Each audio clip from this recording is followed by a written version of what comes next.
family reasons.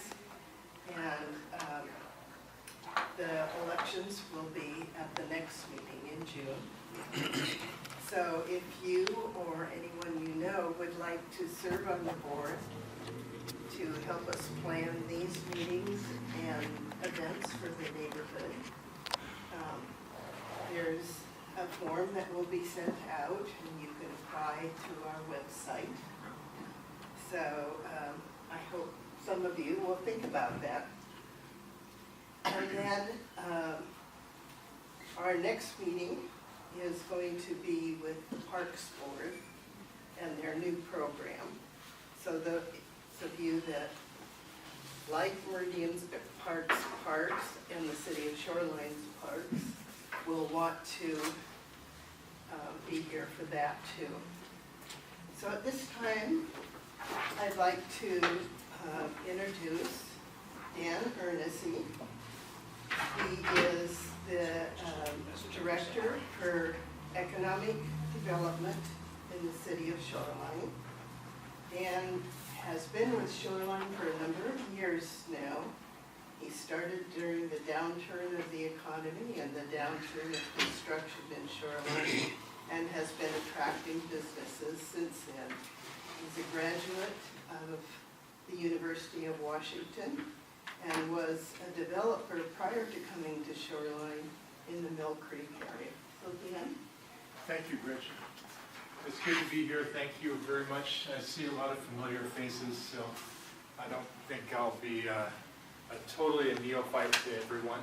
I told Gretchen, I've done a number of these. I mean, this isn't what typically I do, but I'm really honored to be invited and hope that I don't bore you to death for the next hour. But generally what I've found is the less prepared I am, almost the better that people like it, because they come with their own agenda of things they want to talk about. And I have brought some handouts, and I didn't over copy for you, so if you might want to share these maybe with the person next to you. I believe Gretchen may have emailed this to you, but if not, I printed it out. This was produced for the council in December, so it's a bit dated. It's 6 months dated, but these are pretty good sized projects generally. On the front, or on one side, is a map with some numbers, and on the back, those numbers go with a brief description of what the project is. And I think there's enough so everybody can at least be one away from one of these. And that summarizes in a lot of ways what I tend to work on. I don't just work on real estate deals, as I'll talk to you in a little bit, but that's a lot of times what people are interested in. Now, because this is a bonus session, I'm also going to hand out a couple things for you that you can do while you are listening. First, today is the launch day of a promotional campaign about Shoreline, and I'll just call it the Surprise by Shoreline campaign. That's kind of the big idea, is to help people who are outside our city learn about the city. Some of you might call it the Squatch campaign, because there's a Sasquatch named Squatch that plays a big role to it. Now, this kind of is a little bit of a teaser about explaining why we are launching this campaign and the different components of it. And so, again, you can hand that out. But this is the coloring sheets that go along with the thing that you can download. This is an all-ages campaign. I have colored pencils as well. This, I know there's 10 of these, and they have 4 sheets double-sided in each. So if you don't get a whole packet for yourself, you can at least rip off a page or two and get, so I'll start that around there. Unfortunately, I think you're going to have to limit yourself to 1 or 2 colored pencils per person. Now, for those of you, though, who are in the 21st century, I don't mind if you surf to the site while I'm talking. It's easy to remember. Surprised by Shoreline.com. Went live today, and you can actually went live yesterday, but we've been tweaking it. We had the council meeting last night introducing it. But I'll talk about that first since it's so fresh and new. The council talked to, and why am I doing it? Anything that we can do to promote the city helps the overall economic development go better. Cities can do a couple things to help the economy do better and for businesses to do better. One is lower costs. And, you know, we work hard to keep our permit fees down, to, you know, be efficient and everything. But a lot more effective way, frankly, is if we can do things that increase revenues, and increase activity, increase customers, do that type of thing, increase activity. And so that's really what I spend a lot of my time on. I call it placemaking. And that's kind of a buzzword in the community, but it's changing places from places you're just trying to get through as quickly as possible to places that you really want to stay. That's a nice, simple way to do it. For example, North Seattle along Aurora versus Shoreline along Aurora. You know, is just the work that we've done over the last 10 years have really made a difference in especially the pedestrian experience along Aurora and the bicycle experience along Aurora. So that's an example of real big infrastructure stuff. But in a small way, you know, I'm a big fan of what's happened across the street here. And, you know, it's taken, I mean, even if it was just, the whole Hagen's thing was crazy beyond belief. But to have 3 different uses over here that are going to really complement each other and complement the whole city. A lot of you, I mean, everybody was like, Trader Joe's, yay, yay. I was like, Everett Clinic, yay, yay, because that's going to be about 100 jobs all the time over there. And those people are going to be able to afford lunches. And what happens then is, when I say afford lunches, more than Subway, $5 foot long, you know, whatever, they can go and sit down and eat at a lunch. So now restaurants can make their overhead at lunchtime, which is really important for them because they want to make their profit at nighttime. If they have to make their overhead at nighttime and their profit at nighttime, it really makes it hard on them. But if you can get daytime activity, you can really do a lot. So, yay, Everett Clinic, and yay, Trader Joe's in my bay. They're all great operators. So that's just one of the examples of things that's happened. I helped down, if you've been down to Richmond Beach and down there for a while, I mean, since when I started here, there was a hardware store down there and then went out of business next to the QFC. It was a tired-looking center. There were roots pushed from the trees in the parking lot. They were pushing up the asphalt all over the place. And I worked with the property owner and said, you know, you could really do something here and invest in it. And she was 3rd generation. Her son is the 4th generation owner of that center.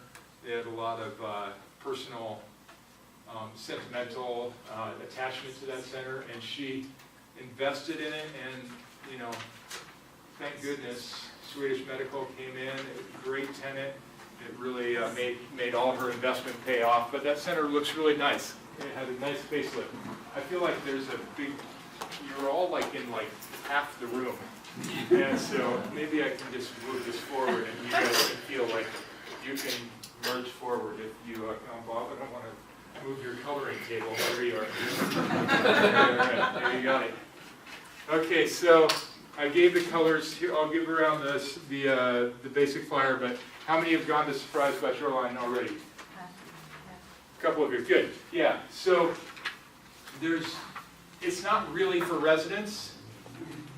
The message isn't really for residents because it's about an inch deep about shoreline. Sometimes I get a rental car with satellite radio. Do you ever get one of those that's so new it has a satellite radio? It's very exciting, but my kids always want to listen to number one hits. And they play the same songs over and over and over. But it's good for me because I don't know any of the groups. So I listen to them, and after a car trip, I learn all the current groups anyway. It's kind of what that website is. It's like the best hits of Shoreline over and over and over. And there's lots of different ways to look at it, but it focuses on our people and our parks and our, we call Highway 99 not your dad's Aurora, because we've improved it and made it better for the 21st century. And it talks about some of these different things. It's really for you, though, to use as an ambassador of Shoreline to reach out and tell your friends about it. I know a lot of you have been frustrated.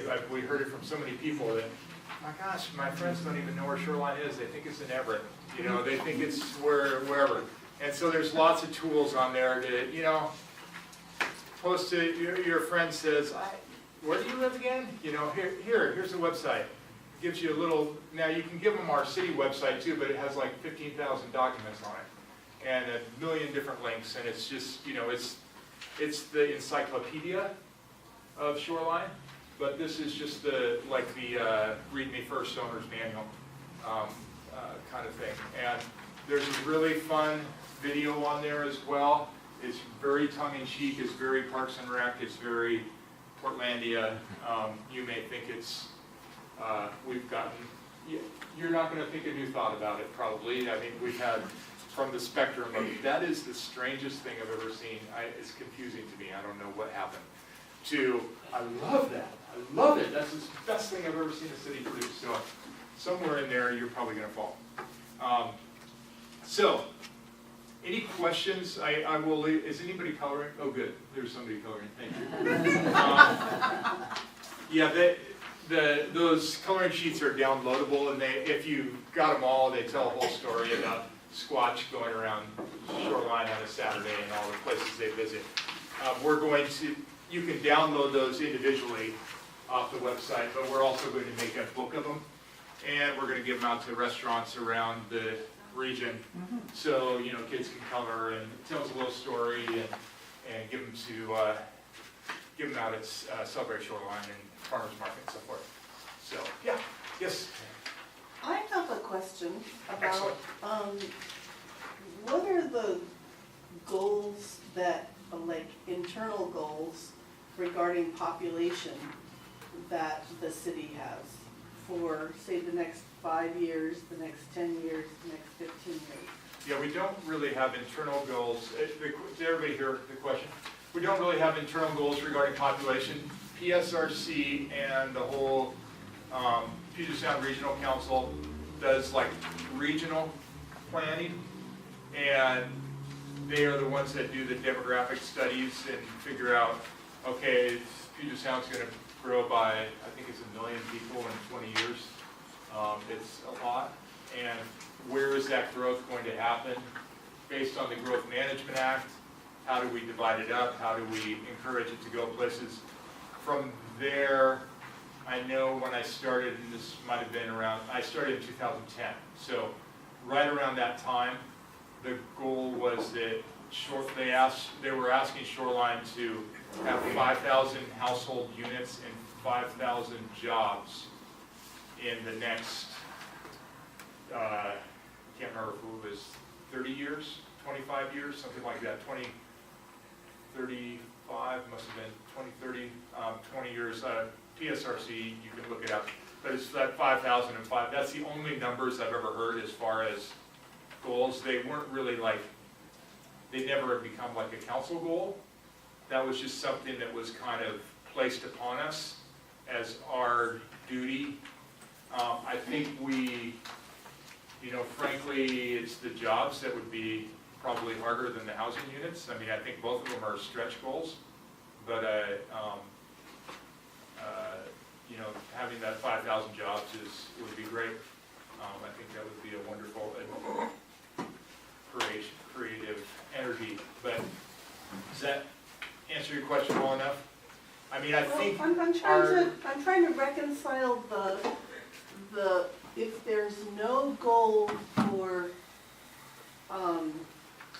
the number of, for the population, if there's no goal for population, I'm trying to reconcile that with the zoning changes.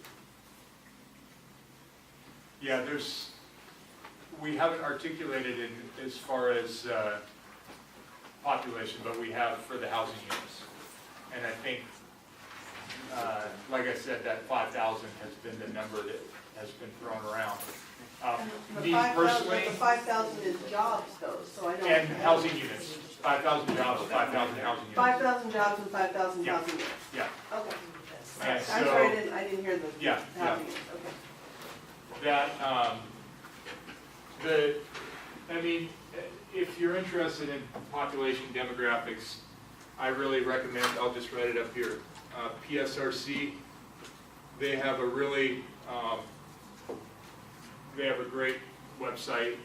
They have lots of really interesting graphs and diagrams and everything. Yes, ma'am? I just want to add to that, I think it's more about how the city is zoning for housing. When we see all these apartments going up, like what is the real plan? Like when I look at it, I think, and I ask at the district, the school district, are we planning for all these families and making sure that we're gonna have enough school spots for all these kids? And when we see, that's, I think, more the question is, Right. what is the, as the city expands and is permitting a lot of apartment buildings, it looks like high-rise or apartments are going up. Yeah, Why, technically what is the city's mid-rise, plan but for, yeah. yeah, what is the city's plan for that? I mean, that's clearly in the plan, not just Yeah. the PSRC, right? Yeah, I mean, we just think that it's inevitable. And Sure. we have to guide And we're the staying on growth. Aurora, like the urban core, like what, and then the new 185th And 145th. and will be 145th, the- that's, those it'll will be the be, three areas it's like a that we're really- U-shaped that where we're gonna have these apartments. Well, hopefully we have more, I mean, my goal is to have more than apartments be, but it will be more like dense, single-family attached, like townhomes. So shoreline, big rectangle, I-5, 99, this always bugs me. It's right there. So I-5 and light rail station. Obviously, the improvements we've done along Aurora, what I've been saying to council is expect 200 unit apartment building going up every year for the next 20 years. That'll just be ka-chunk, ka-chunk, ka-chunk. We built the capacity, we upgraded the infrastructure, it's on transit.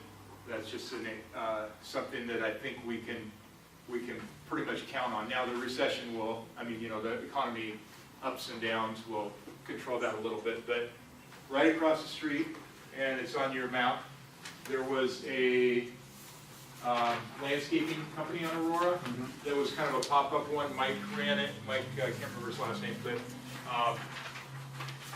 kind of beloved, you know, alternative to the to Sky Nursery, as a lot of people have learned.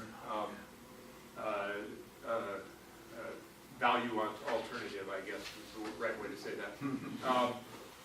But that property and the Tyee apartments behind it are all one property. And that has been sold about a year ago. They've been in for application to build an apartment complex, and that will be going up here in the next, I mean, they hope to break ground in June.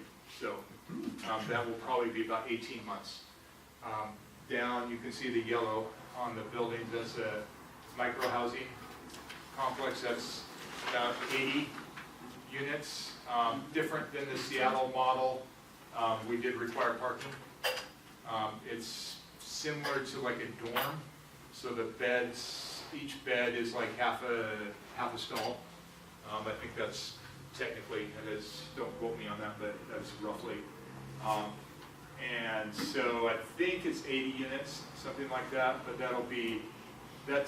I call those apartments is actually a brand name, but those micro units, that's kind of the private sector's answer to meeting the affordable housing goal. You know, those will probably rent for $600 a room, which is, you know, that's all in, utilities included, high-speed Wi-Fi. For how many people? Just one, yeah, just one person, one bed. So it's not for everybody, but it's tiny. You know, they're basically, the kind of concept is, it's like almost like the dorm rooms that have a shared common room, have a shared kitchen, and they all are off there. So that each little pod has its own bathroom and doesn't have a kitchen. It just has a microwave and a little fridge, and comes furnished with a bed and desk, a little table and chair. I mean, that's real simple. And but there is a kitchen that's shared. And from what I understand, the shared kitchen is a gathering place. It doesn't typically get used for cooking. People who tend to opt for that lifestyle tend to not do a whole lot of, you know, pots and pans cooking. They do a lot of heating up and, you know, pretty simple. So that's coming. We thought that was a really good place, experiment-wise, for us for the first kind of foray into that.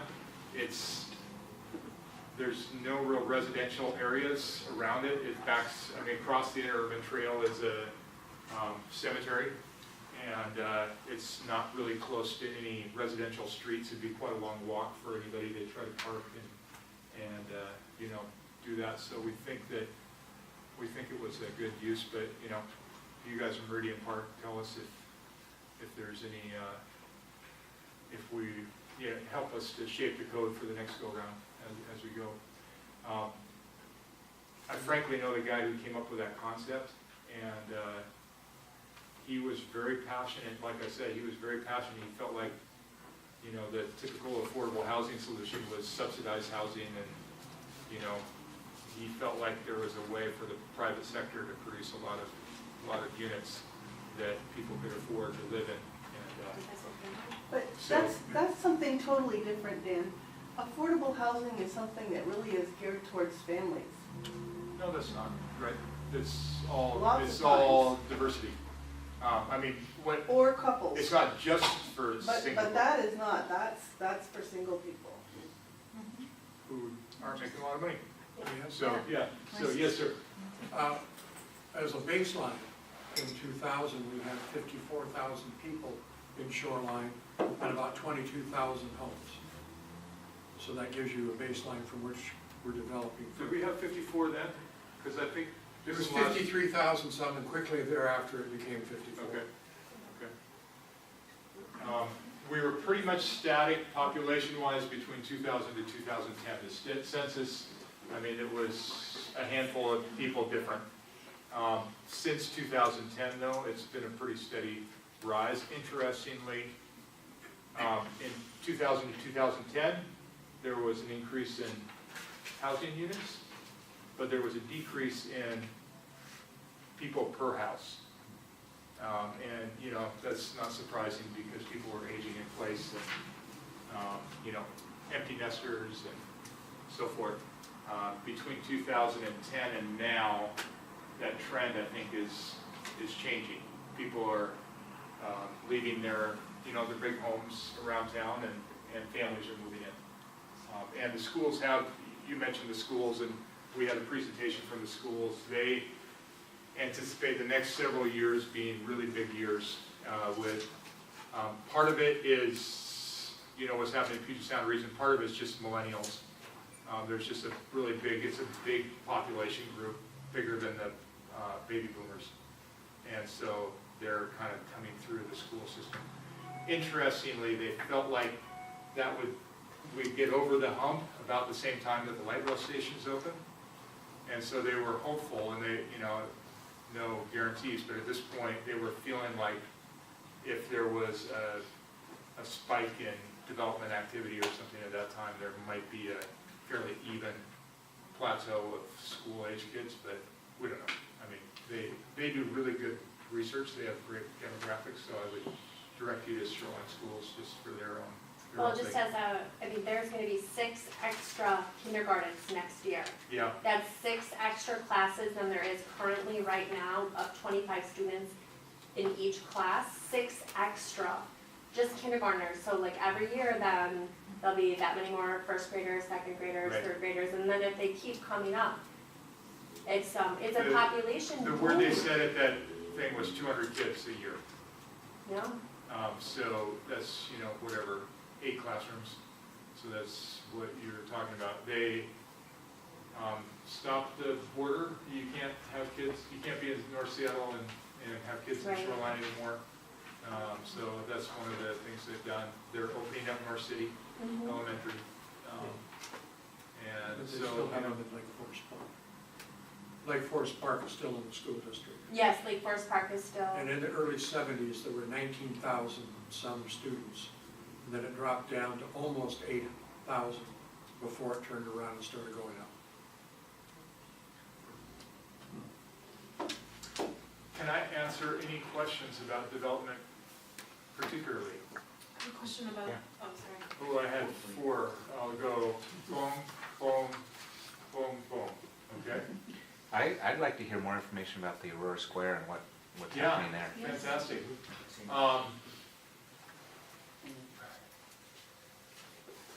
I got this job partly because of my passion about redevelopment at Aurora Square 6 years ago.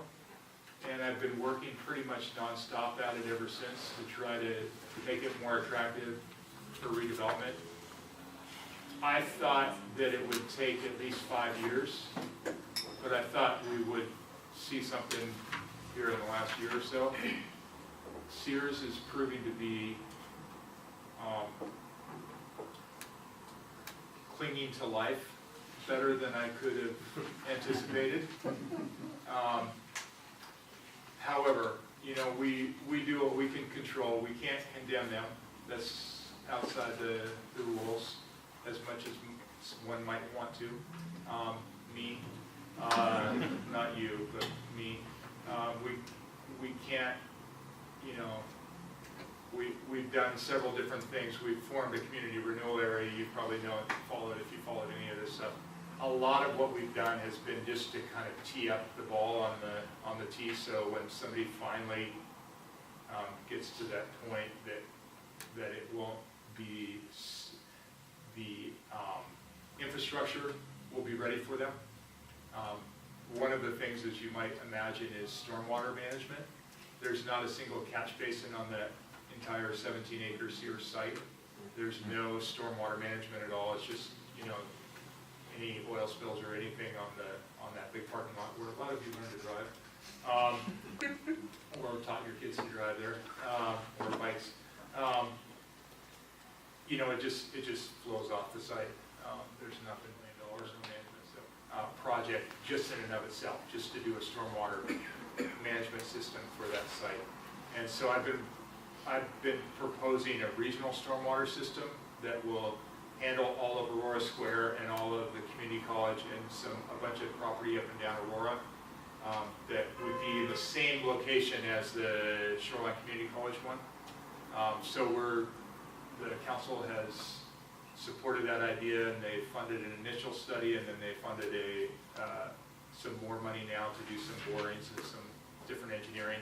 We're so strapped in our public works department, though, we don't have the manpower to oversee the project yet, but help is on the way apparently.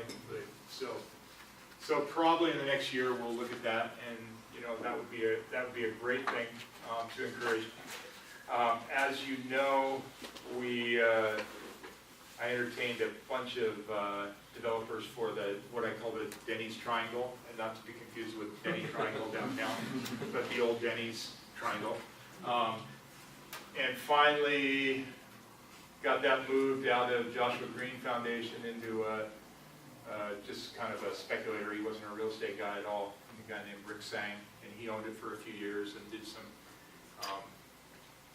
marketed it and finally sold it to a guy named Lopsang Darji, who is a former Nepali monk turned developer, who had a bunch of big projects going, and a lot of his funding was from the sale of, I'll call them securities, through an EB-5 program. And this is way more complicated than you were asking, but I'll give you the whole thing anyway, because it's that complicated. So EB-5 program, foreign direct investment, is what it's supposed to encourage. And if you have $500,000 and you're a foreigner, and you want to get a green card in the U.S., if you can invest that $500,000 in a way that creates jobs, it allows you or a family member to get a green card. And if you've got $5 million, then obviously you can get 10 green cards. So that's the kind of deal. It's a very effective way for to attract foreign direct investment. It has to be in areas that require some job growth, which we were struggling with, frankly, because we have pretty high employment. So, all that to say, he had several properties. He had one up in Everett that he had done called Farmers Market. He had one, I think, in Renton. He had a big tower project down right by the Cinerama in downtown Seattle that was a high rise. And he got through that, and the SEC cried foul that he was raising money and selling securities is a really fussy, controlled thing. One of the things he did was he took money that he had raised for that Seattle Tower project and purchased the shoreline property. From what I understand, that was one of several indiscretions, but you're only supposed to raise money for the project that you're spending the money on. That money has to stay with it. It can't be, it's not like it's just your money and you can make investments. And even though he wasn't squandering it, he was buying a property to build another project on. SEC didn't like it. They put the property in receivership, which means now a receiver down in Oregon is a lawyer, controls the assets on behalf of the investors, that in this case Chinese nationals who had bought securities in this. The receiver, we lobbied to get the buildings demolished. They released enough money to do that. We're lobbying them continually to finish the application. They were about a month away from pulling permits. So he's very close. It was a 300-unit apartment building. We think it's an appropriate use for the site. It was, first of all, zoned. We don't really have anything to say about appropriate, but it was what we've been talking about.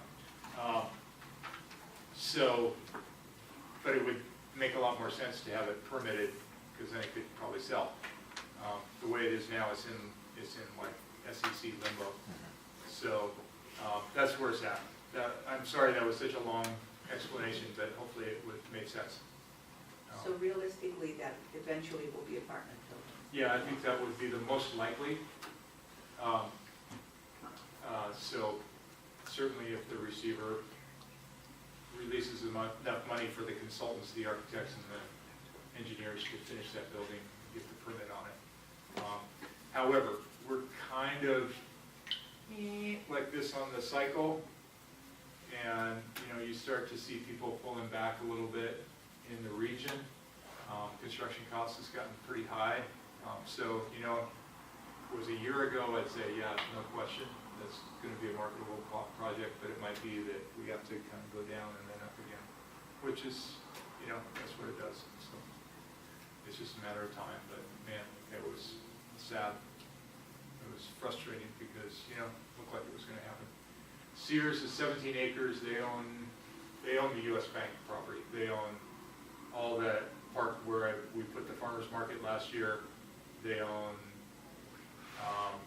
the weird building behind this vacant that used to be the call center for the catalog. They own that parking lot above the call center that the college uses. So they have been interested in redeveloping their own site.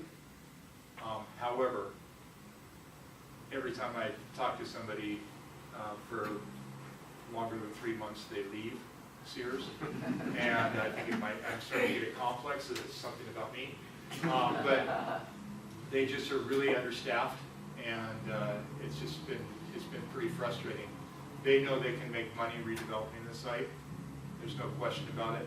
Their plan would probably be to sell the back where the catalog building is to a multifamily builder, and then redevelop the front half as retail, and just make it a really nice restaurant lifestyle center that we all are dying to have. I mean, they have the same plan that we do, really, honestly, and they understand why it makes sense. I put them in touch with brokers. The brokers have it full. I mean, there's enough interest in the market that it will fill up like that. I mean, just think about it. That's a shopping center without a Starbucks, really. I mean, without any coffee, really, besides that little tiny thing under the silo. But without a coffee place in the Puget Sound region, it's just kind of mind-numbing. It's big enough for 3 or 4. There's no pharmacy in there. And you've seen, Walgreens and Rite Aid and Bartell's. I mean, they're all just like buying up places, and nobody's touched that site. And it has nothing to do with the desirability. It has everything to do with the property owners and mainly Sears kind of just having a stranglehold on that property. Until they go, nothing else can really go, because they kind of control the geography of the whole site. So Sears is it. That's really the deal. I think you were next. Somebody was next. Oh, there you go. That was my question. Sears, okay. And by the way, one of the things I've done, sorry my phone is fuzzy, it'll go away. One of the things I've done is we've gone through a rebranding exercise for that, and the new name is going to be Shoreline Place rather than Aurora Square.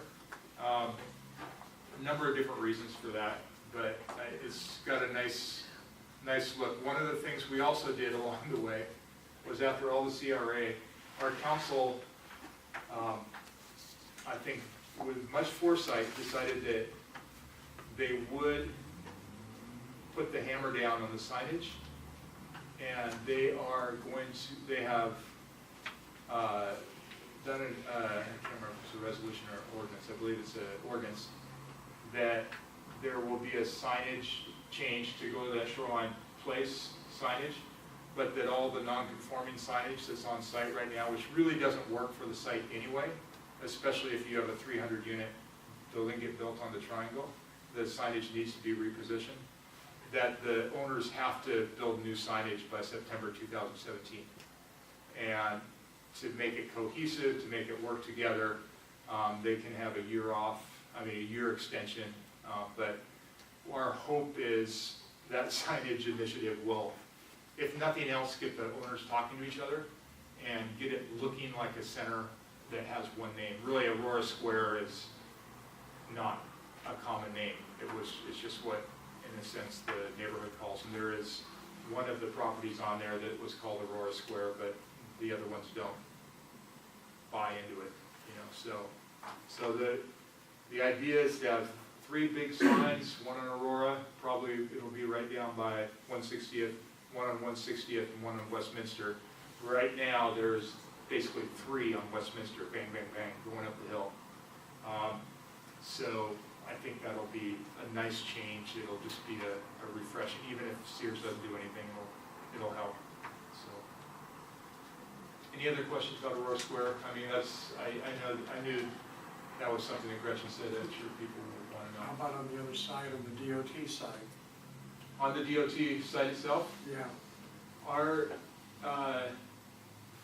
our encouragement right now at the DOT is that they have about 5 different locations for employees in the northwest region, and we think the Dayton site would be a great place for them to consolidate their operation, to bring the ferry operation people. Right now, it's like the road design people that are there, the engineers, and so it would be great if they upgrade that building.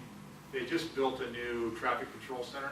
If you ever seen the Italian Job, the place with all the TVs and controls all the things, that's basically what they built.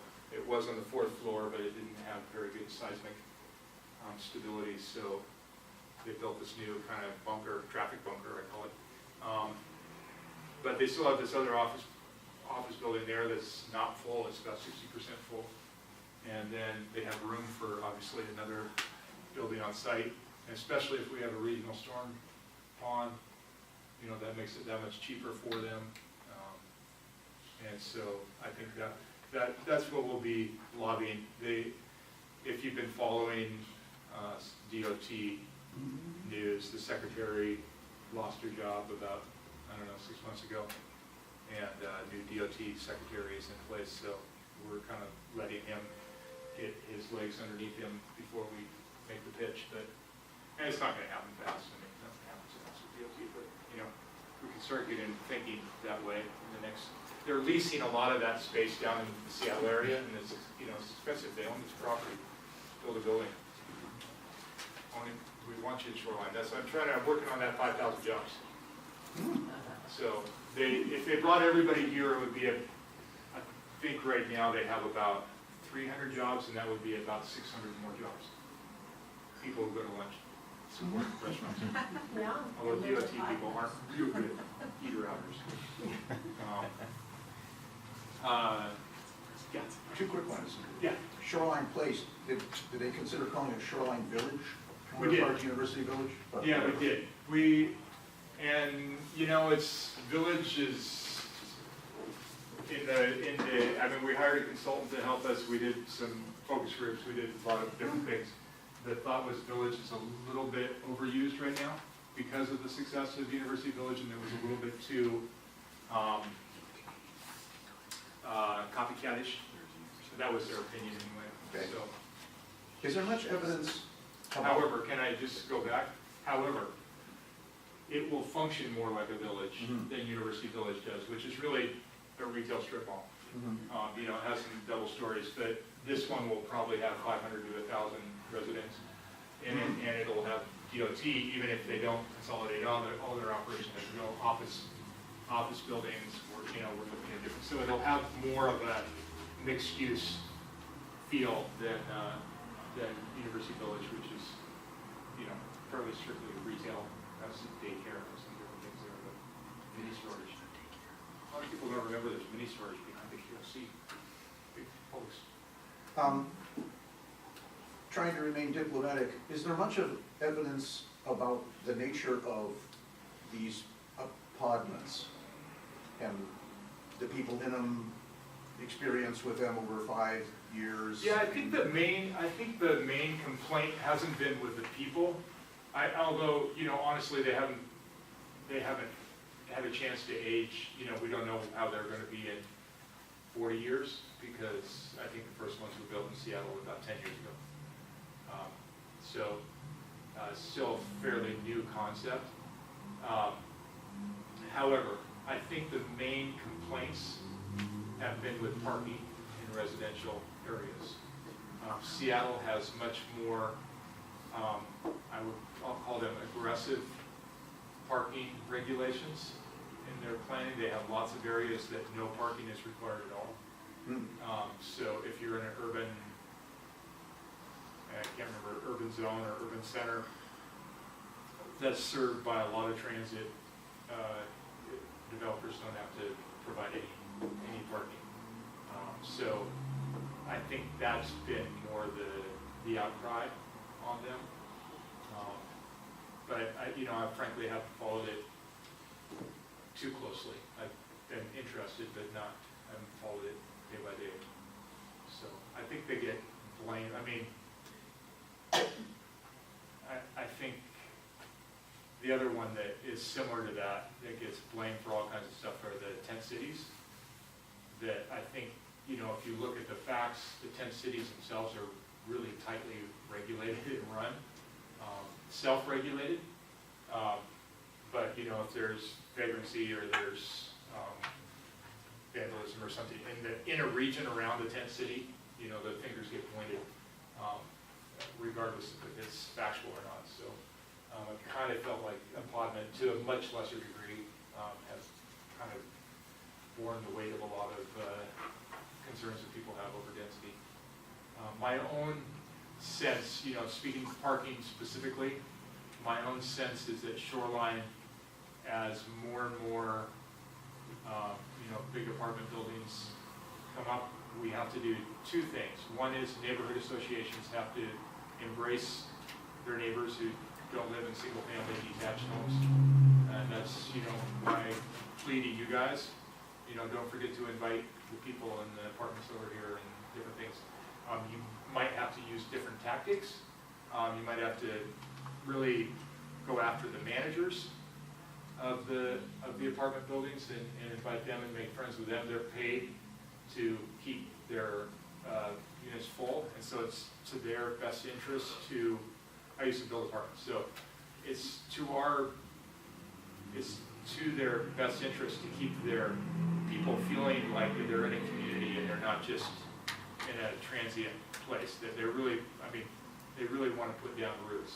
And so the managers can be really your friends.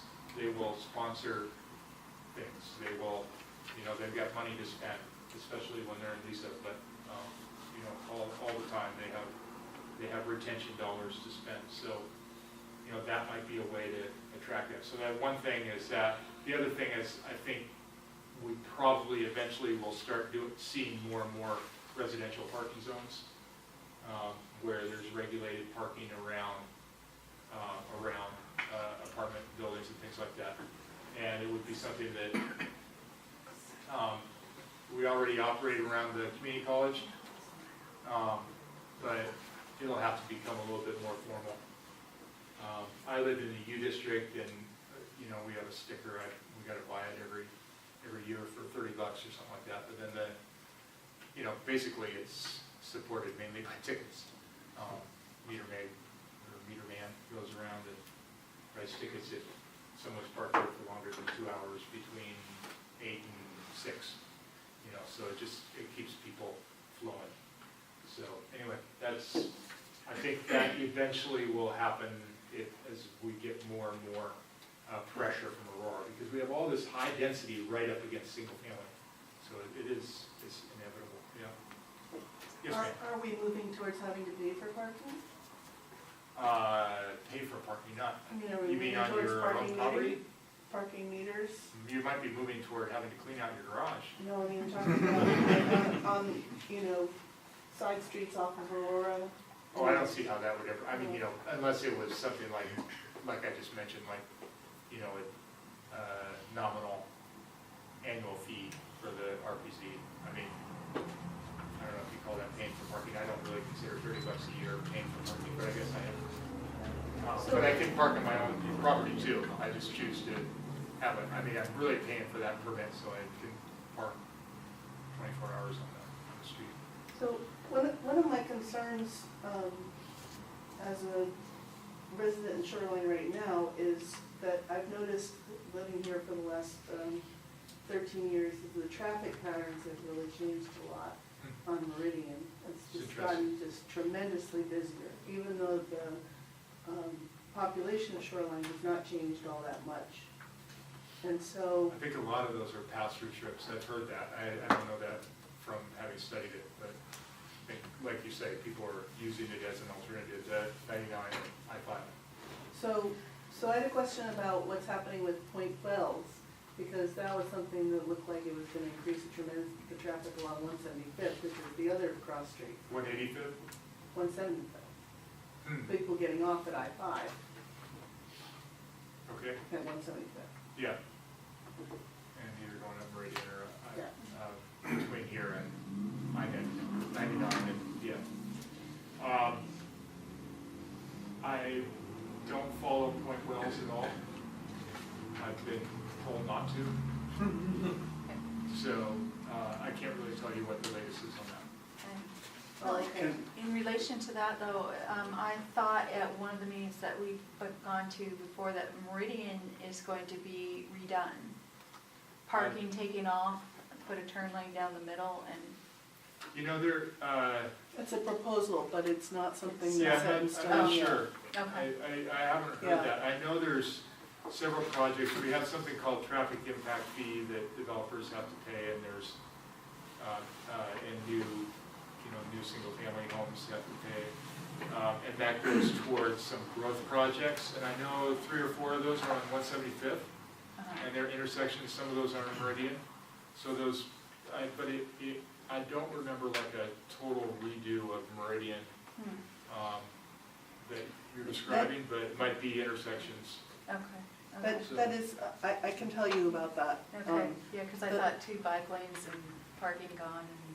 Yeah, turn that's something that the city wants to do, and at this point, it's something that has not been approved yet. They still have to run it by the citizens and to do study and all that stuff, but that's, the Thank you. plan is that they want to do it. Okay. Thank you. Well, no one's sleeping yet, that's good. You and then Bob. Yeah. So, I mean, I have a concern as well about the development that's going on and the traffic congestion in the city, particularly Point Wells. So, as the city's looking for economic growth, what are their plans? They've got fairly good north-south, but it is getting, I mean, people are diverting on Fremont, the one above Meridian, in between Meridian. I mean, there's people that are going north-south, but what I'm worried about is east-west, particularly at Point Wells, because the only access to the freeway is on 175th. Either that or go up to 200th or drop down to 145th. So, what is the discussion at the city about Well, accommodating really traffic? As, I don't know a lot about Point Wells, but I do know the authority to grant the permit for Point Wells does not lie with the city. Point Wells is in Snohomish County, and it's unincorporated Snohomish County at that. So it's really a county control project, which is problematic for the city of Shoreline because the only road in and out right now is through the city of Shoreline. So we will suffer a lot of the impacts without, the typical mitigations that you would associate with that I'm project. aware of that, but they should be Yeah. able to cross-coordinate, I mean, municipalities. One would and hope, and that's jurisdictions. what we've been working on, is that the developer and the county and the city and what's happening, and that's where my knowledge gets a little fuzzy. Well, my real question is, what is the city talking about in terms of transportation? I mean, they are increasing density along 185th for the TOD, but are they really increasing capacity on the roads to? Well, I think, the discussion about the Meridian was, I don't think there are too many situations where we're talking about increasing actual road width. The one exception was Aurora. The second exception that we're going toward now is 145th, where we're talking about acquiring right of way and actually making the road wider. The other tools that you have in your toolkit are basically taking parking off, restriping, changing the configuration of the right of way within the Right, I mean, I'm curves, yeah. familiar with those. What I want to know is what is the conversation that city council is having with planning and economic Yeah, well, development? You guys should be talking about what is going to happen. Absolutely, yeah. So Well, what is the conversation? The big elephant in the room that nobody's mentioned is the light rails is going to create capacity for north-south. But then we're going to have to get east-west access to it, so. I have So a are comment you telling me, specifically, you know- I have a comment specifically on this. So I live right off 175th, and I also have kids that go to elementary school. I have a neighbor who used to live right across from the school, and another neighbor now who lives there. And they drive their kids to school every day because it is so scary living on 175th with children and just walking across the street to school. We don't need to increase the capacity or increase the speed of the cars on that road. We need to decrease that. It adds a whole minute, 63 seconds. If you calculate driving 40 or 20 from Aurora to I-5, we need a community situation where we reclaim that road for Shoreline. I disagree. Instead of, It's the only access to the freeway. I it mean, is true, it is true. So It you is don't totally want to true decrease until somebody kills somebody on accident. And then a lot of people's lives are ruined. And it's just a matter of, I think we should have ticket cameras on that road, especially during the school zone. Nobody drives 20 during the school zone. Well, hopefully some people do. But I walk that 3 times a day. And Well, I've people lived are. here 20 years and I've watched what's happened there, and the I've city lived has here done, for 20 years too, the 17 city years. has done nothing to improve cross-traffic So- coordination so in just- Yeah, 20 it's years. true. It is true. You're It's asking terrible. really And we're just increasing specific the amount of questions people. of But the they've economic done development. absolutely nothing. Well, and that's they're not trying true. to- Now, wait. You can go online and look at the 175th corridor plans. I heard, because I was at the last meeting that they planned, so I heard the traffic planner talk about what they want to do, put turnout lanes, put So pedestrian. you know the answer. But Why are you asking me? my point is, No, this, that's- they looked really We've at the also, traffic. we've also They got have like, done multiple traffic we've also studies, got multiple multi- traffic studies, But- and they show the number of people who are We have one speeding person regularly, trying. and it is outrageous. The So, reason why everybody uses the alternate routes is because these major arterials are not working. They're not sufficiently handling the traffic that's going through the city. And I'm just thinking, you guys are not doing anything, you're talking about so you're growth. talking about throughput, which is, Throughput and cross-put, east-west. so, just so you know, when you have a more dense situation, she's right, you eliminate throughput in favor of safety. Yeah, you just slow it I down and you, understand but what you, they do, but but they're in- not and really two- addressing, they're just but creating two, congestion. we have to create the community feeling that it is okay to take one more minute, and that you're not mad, and that people aren't, I've seen drivers honk their horn because kids are trying to cross the road and they're irritated, because they're speeding down the hill to a red light. So And I I can, you suggest know, we, it's about let's go to just another topic. 'cause providing I'm a just saying. feeling that it's okay, like, and that's like part of the Shoreline community.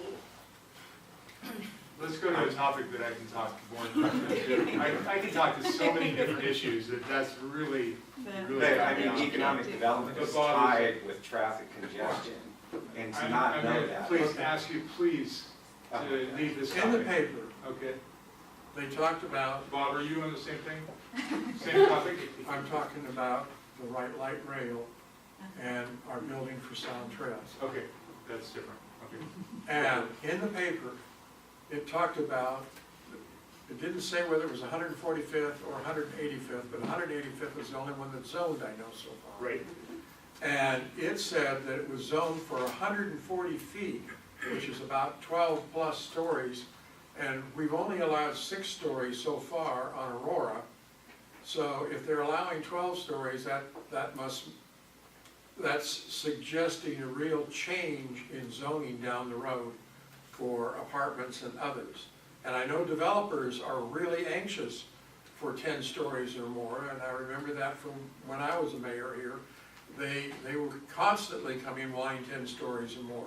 But that was the first newspaper article that I ever heard that talked about zoning 185th for 140 feet.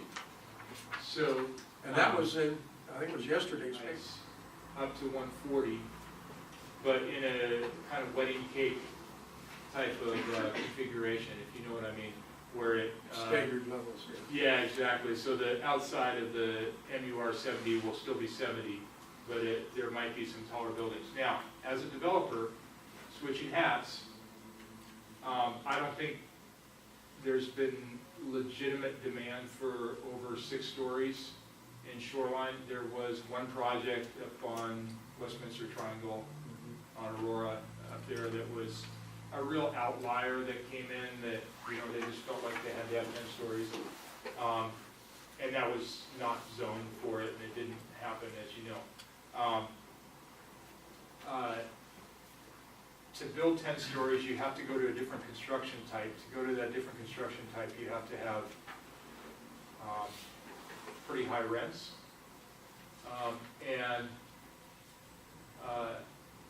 It just so far, even the 6-story have been questionable in Shoreline. There have been some projects, but we're just now getting to the point where our rents are high enough because the Seattle rents have pushed ours up.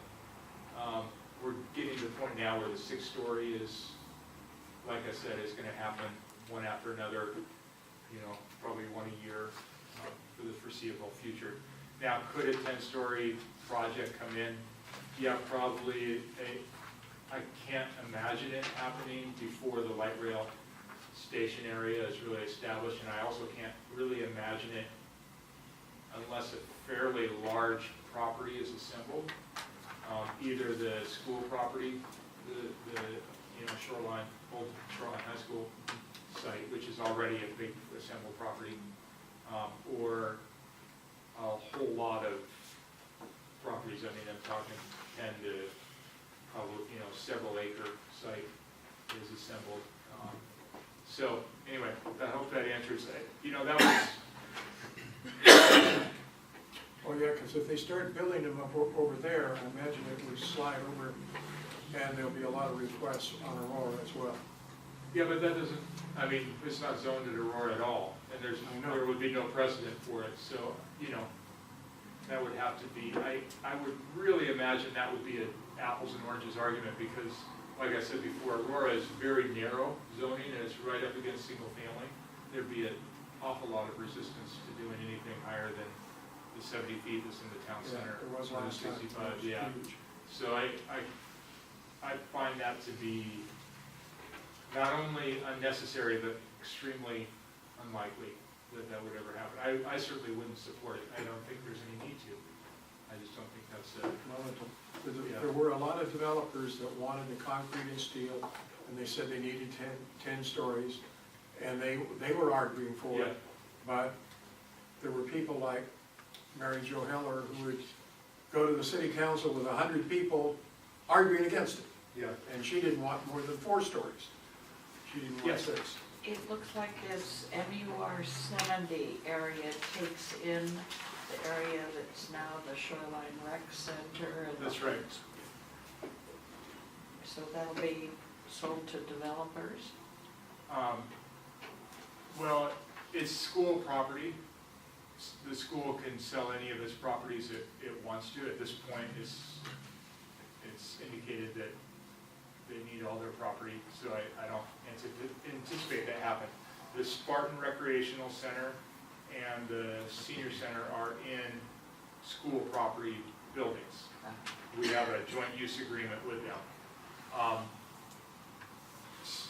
Meetings are happening right now, for the last couple months and into the next few months, about helping the Parks and Recreation, and what is it, PROS plan, Parks, Recreation, and Open Space plan. You come up with these big master plans kind of for the community every so often, and ours is expiring, and so Eric Friedley is the Parks Director now, and he's coming up with a new one. And that's high on the list of things to be considering is, should we as a city go out for, funding, however we get it, to build a new pool. As you might know, that pool that we have just got a kind of Band-Aid fix that they think will last for 7 years. So I know that that's on the agenda. Obviously, the Spartan Rec Center is another thing. Do we need a community center with a senior center component to it? Where should that be? The anticipation is that there'll be a lot of pressure eventually to redevelop that site. I would guess that the school district would only sell it if it was very, very good for the school kids of Shoreline. They're not going to give it away. They have a lot of utility in that building right now. One other question, these Sure. white with little spots on them saying unlocked 2021 and unlocked 2033, what does that mean? Around the light rail station zone, area, there are 3 phases. The first phase is already zoned that way, and I would say around 185th, that it encompasses about 80% of the overall area, maybe 75. But some of the areas, frankly, there was debate on the council and amongst citizens of what should be zoned what, and the solution that they came up with was, let's take this inner circle, but this inner circle, call that phase one, see how the development happens. If development is robust and it's going, then this next ring will be unlocked in 2021 and the next one in 2023. Since that time, a year has gone by, we zoned that in April of 2015, so a year and a month. And we just got our first application for 5 townhomes in the light rail station zone. And I heard there's one other that's kind of floating around for a real tall, skinny one, which sounds ridiculous to me, but whatever. I don't have to buy it. But we might have our second application. So, it hasn't been like, lots of people selling. Frankly, there hasn't been that much inventory for sale anywhere in Shore, as you probably know. As you've heard the stories, people selling their house with multiple offers, so forth. So, We have real estate agents coming and knocking on our doors though and sending us letters. I bet you do. Yeah, Yeah. you have if you're a property owner, it's very valuable, and they want to get a commission. This dotted area that extends to 175th, that's going to unlock 2023 things? Yeah, I believe so. I And think how high that's would phase 3. Would that be a 70-foot, Is it, 140-foot? can you tell, is it purple, brown, or I don't teal? have my reading glasses. No, It's white. it's Yeah. white with dots. Oh, gotcha. That particular zoning map doesn't show it in color. I believe that's all purple, which is a 35-foot. So it's basically townhome zoning or small apartment buildings, 3 stories. 35 is what single-family height is. So it's very similar, it just has a higher density. You can put more houses on there. 45, is, you might see it in like Wallingford. You might have like a storefront, and then you have 2 or 3 stories over the top of it, or it might just be 4 stories of residential. That would be maxing it out. It doesn't have to be that big, but that would be. And the 35 and the 45 were kind of my idea, rather than just doing the 70-foot. 70-foot's what everybody's doing around the light rail station zone. That's what Sound Transit wants you to do, and that's what PSRC wants you to do. I wanted to do some 35 and 45 because I feel like Shoreline needs townhomes. Some of that density needs to come in attached rather than detached, single-family for sale property. Right now, it's really almost impossible to sell a condo that's not sitting on the ground. So to build a 3-story building, you pretty much have to put the garage on the main thing and then the bedrooms upstairs, because the liability that as a builder, you get sued. Doesn't matter if it's a good building or bad building. I built a great building up at Mill Creek Town Center, didn't have any problems whatsoever, and we got sued on the last day that we could, because the lawyers get 30%. And so it was frustrating. So it happens every condo builder will get sued right now until there's tort reform. So the only thing that you can really sell that is a little bit more dense than single-family detached is single-family attached, or concrete and steel buildings that they're doing downtown, in South Acuna. There's a couple, Vancouver developer, the 2 towers that are matching that kind of by those are condo buildings. And there's one other project downtown, but all the rest of that stuff going on that's residential is apartment rentals because of this tort reform issue. And it's crazy, and I don't know why legislatures don't wake up to that, because homeownership is pretty foundational for our economy. But enough of soapbox from Dan. Yeah. Did you ever get your question I had a answered? question about the parking on the apartments. I think in Seattle, the parking allocation is based on how many kitchen units there are in the building versus how many Right. beds. Is that the same here? in No, Shore? we did. That's Seattle, and she's right. Basically, it's the original concept that Seattle tried, that did as a, I'm trying to think, it's not an experiment, it's not a pioneer, it's a, what's that word I'm looking for? A test case, pilot, thank you, pilot project. The guy came in, his name's Jim Potter, and he came in and said, okay, you say that I only have to have 2 parking stalls for a unit, for any unit that's over 4 bedrooms. I'm going to build an 8-unit project, an 8-unit building, 8-bedroom unit. And every single bedroom is going to be like I just described, has its own bathroom, has its own thing. And so that was his concept, and they decided to make it a pilot project to try to test this thing, and he was basically working the code. And so since then, though, Seattle, like I said, has gone, that still is one of the ways they view it, but they've kind of, the code has kind of caught up, and they've done different things.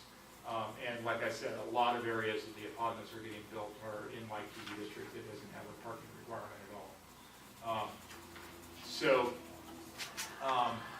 Shoreline, our planning director, when that one came in for application, treated it more like a dorm, in that we counted the beds. And each bed had to have, don't quote me exactly because there were some changes, but I think it's half a stall per bed.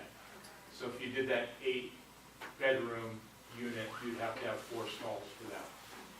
And if you had, 10 of them there, you'd have to have 33 stalls. So yeah, ours is much more parking rich than the Seattle model, because we just felt like in our setting that was more appropriate. Are they underneath or? No, they're on the surface. street? Surface, they're on the property, they can't be on the street. Yeah. Isn't that 80 units? Yeah. So does that mean they're gonna have 40 parking stalls? I believe that's right. I think they got a deduction because they're right on the E line. You can apply for a deduction in the overall count. So it might be like 36 or 35, something like that, stalls. So yeah, that was the constraining factor of how many units they could do. I think their first go around was like 120 with very few parking stalls, and that was, went back and forth. Will there be an extra charge for the ones with parking?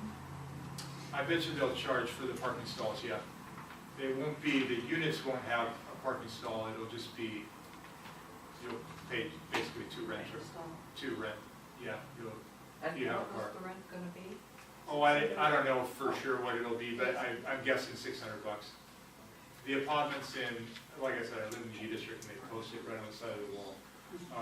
In U district, they range from about 700 to 740, and I don't think we'll get that rent here.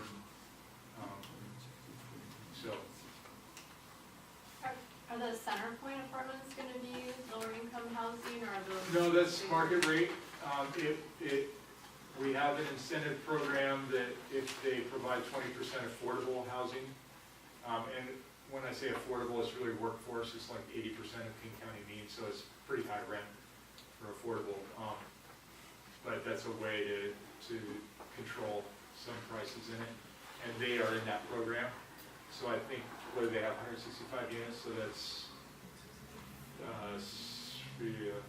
33 units that they will provide that'll be affordable, and the rest will be market rate.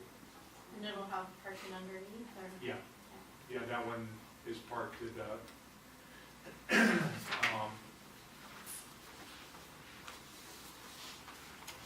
think it's around 1 per unit, maybe a little less. I can't remember for sure. Our parking ratio is a little lower for small units, so if it has a lot of studio units, it's like 0.75 per unit. And if it's 2-bedroom units, then it's about 4.5 stalls per unit. So, kind of depending on their own mix. That Center Point, that's for sale right now. It's permitted. I don't know if the owner can't find financing or doesn't want to build it or what, but that's in play. I wouldn't hold your breath on that one. Yeah. Yeah, you haven't talked much about, we haven't talked yet about sewer systems and putting in larger sewers, and particularly if you've got a 140-foot building, you've got to have a major change in some of the sewer lines. Right. So have they've been talking much about that, or what you're planning? Well, in Aurora, we did a lot of those infrastructure we stubbed out, and that's why I said Aurora is particularly attractive. Over in Light Rail Station zone, that's going to be an adventure, because it's single family zoning. It's down in the hole, oop, goes downhill. You're going to have to pump it out. So there's a lift station down there. It's that's going to be an expensive proposition, and that's why I say on Aurora there's going to be a 200 unit every year for the next 20 years. Light rail station, 10-story building. Maybe it'll happen someday, but it's going to have a lot of. Your point's well taken. Water, sewer, road. The developer will have a lot more cost to bear, not to put sidewalks and everything around their whole property. Out here, it's all that. Yes, ma'am. Well, one thing that we've discovered in our neighborhood is that the city has a code for new construction of 400 feet is the maximum distance to be away from a fire hydrant. But in our neighborhood, we have houses that are 1,000 feet from a fire hydrant. So I think that would be the fire department would have that code. That would be the fire marshal. Yes. And that would be for new construction. And that's, it's obviously gotten more So it's restrictive very as things have tangled grown. because we actually have to deal with Seattle water departments. And, Yes, and they're telling water us. provider on this side of the highway is generally SBU. Yeah. And they're Thank really, you for coming. they're really balking at giving us a hydrant. Who is? Seattle Water Department. Even though we have houses that are that far away. Well, they probably are balking at paying for it. Yes, They'd probably be happy for you to put in a hydrant. yeah. That would be, they just don't have the money to improve the infrastructure. But if anybody builds a house along there, they probably have to bear that cost. So it's just confusing to me as a resident to be like, well, why do we have these zoning laws where it's like 400 is the law, but 1,000 is okay? Well, the code is always changing, and there's a bunch of different layers of code. And like I said, the fire, the shoreline fire, it's called shoreline fire, but the city has nothing to do with it. It's its own little fiefdom over there. And they do their own taxes, and they do their own deal. SBU Water provides the water, Seattle City Light provides the electricity. North City Water provides water over on that side of the city. So every single one of them has codes. They change all the time. They get more restrictive. The thing that the fire department wants us to do now is, this will be something that we might have to talk about. I've had many conversations with the Master Builders Association. They want to make sprinklers mandatory in residential properties. Now, would that affect your house? No. It wouldn't affect your house. It wouldn't That's be like, what they're telling you'd have us. to go. They're telling us, well, just put a sprinkler in your house. Well, that's what our neighbor wants to build a new garage, and they say you can't do it unless you put in sprinklers. Because it's too far from the hydrant. Yeah, Or he puts in a new hydrant. yeah, But that's probably more expensive than a sprinkler. yeah. Because you gotta dig up the road and run the main down. So, yeah,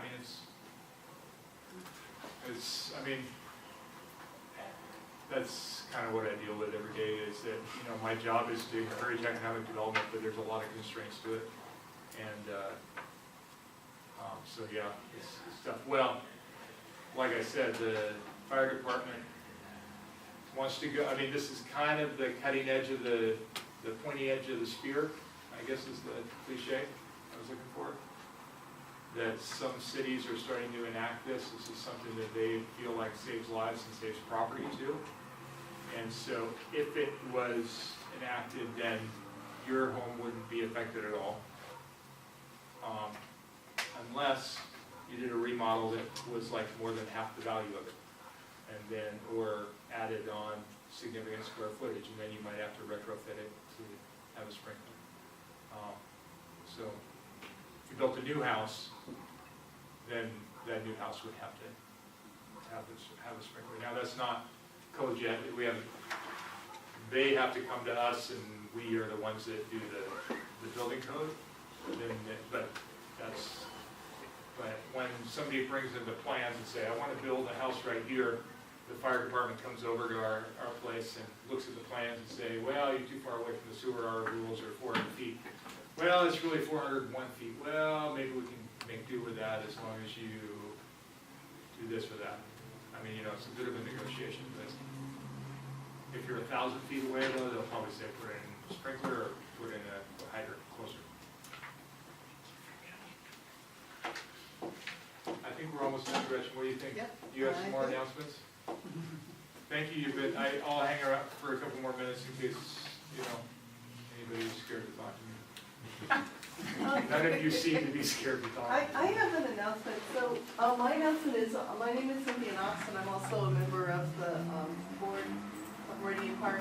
But I just would like to invite people to really get involved with the board. We really could use some help with getting meetings organized, and also with the different service projects that we do for the neighborhood throughout the year.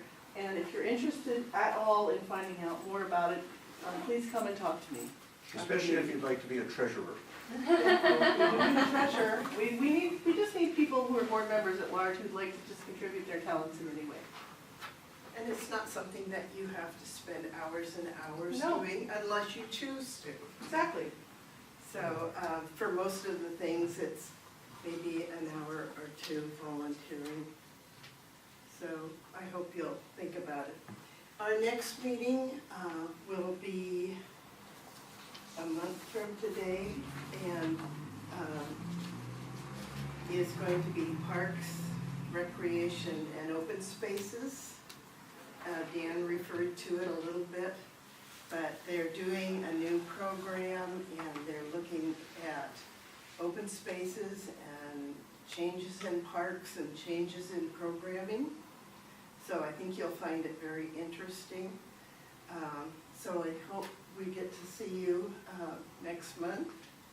And if you have questions about any of the meetings, or if you have suggestions for meetings in the future, please let us know. Meridian Park has an email address, which is meridianparkna@gmail.com. So you can get to us that way, and somebody does check it at least once a week.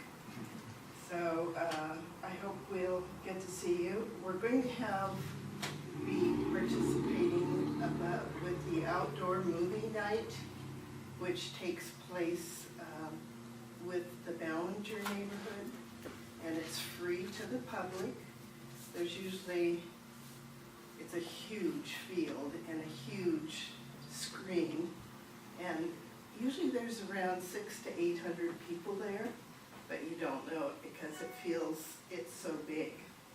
So I hope that you will partake in that and get your neighbors to join you and bring a blanket, take your kids. There are concessions sold, but some families have a picnic dinner before it starts. So come and enjoy it. It's going to be August 27th. It starts late because we have to wait for it to get dark. And sometimes little kids can't quite make it through, but they'll sleep through the rest of the movie and you get to watch the whole thing. I don't know what movie it's going to be. It hasn't been picked yet. So, and we do need volunteers for that. It will be on a shift basis, so you can help set up, tear down, sell popcorn, soda. There's a craft booth for the little kids to keep them busy. And we have people from groups from the high school with their robotics that the kids get to partake in playing with. So it's a fun evening, and we hope that you'll find time to attend. So with that, I'll say good night, and thank you very much for coming. And please let us know if you have burning questions of stuff that you